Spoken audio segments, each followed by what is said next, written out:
n'as fait qu'une stratégie. C'est-à-dire que sur un malentendu à Monaco ou ailleurs, je sais plus où, où tu as laissé Crivelli en pointe.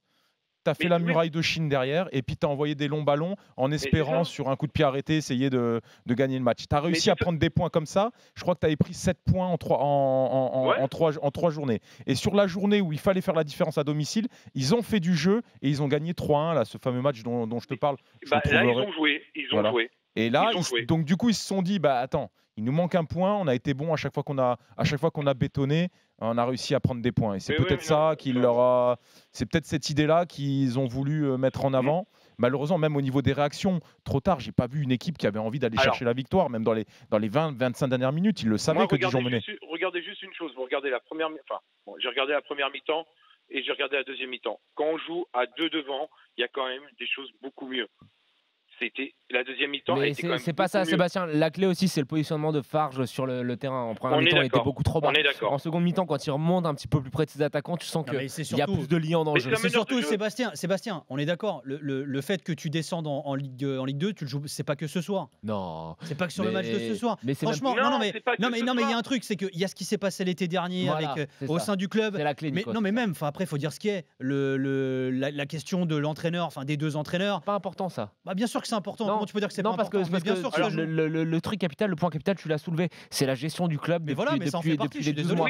Oui, mais ça, c'est une conséquence, Nico. Le vrai mal, c'est que ce club, en fait, qui était relativement très bien organisé auparavant, avec Xavier Grazlen, avec un organigramme qui était clair, à partir du moment où tout a sauté, et ben c'est la porte ouverte à toutes les fenêtres, ça donne lieu à n'importe quoi.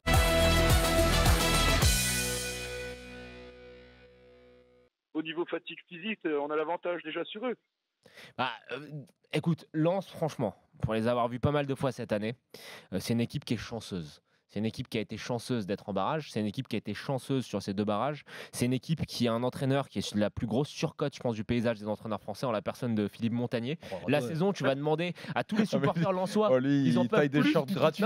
Non, mais sérieusement, tu demanderas à n'importe quel supporter lensois. La saison, ça a été un long calvaire avec des compositions d'équipe qui avaient ni queue ni tête, avec Bellegarde ou Diarra au poste de délier. Tu sais, un peu à la mode Didier Deschamps. Tu mets un bon numéro aussi sur le côté pour bétonner.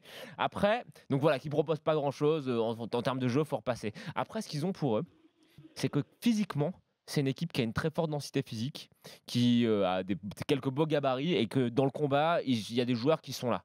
Donc voilà, je pense que là, ça va être un match aller-retour. C'est comme un match de coupe. Il va falloir aller à la guerre. Tout est possible, comme on dit dans le foot, blablabla. Mais bon, ils ont quand même 2 matchs qui sont terminés en prolongation. Et comme je vous le dis, leur point principal, leur force principale, c'est d'être assez physique. Je pense que leur capital forme est assez entamé. Donc Dijon, pour moi, est largement favori. Ludo. Non, mais là, tu joues sur le mental. C'est-à-dire qu'ils sont regonflés à bloc, les Lensois.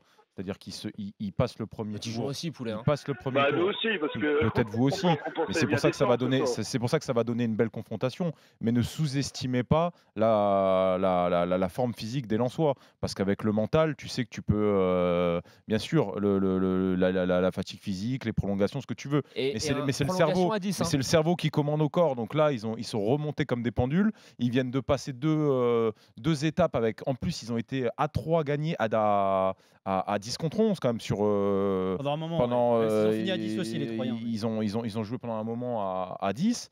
En plus avec leur gardien qui prend en rouge, Jean-Louis Lec. C'est un vrai handicap. Tu fais bien l'accent. Donc ça sera une belle confrontation et bien heureux celui qui va la remporter.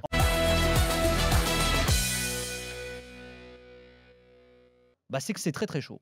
Voilà. Donc voilà, on va recouper, bien entendu. Et Jonathan a l'air très emballé d'ailleurs. Non mais il est incroyable. McCourt nous dit, on est déçus, on n'a pas atteint les objectifs, mais pourquoi tu maintiens le principal fautif? Il est encore là, Jacques-Henri Hérault, et c'est lui qui va aller choisir le coach.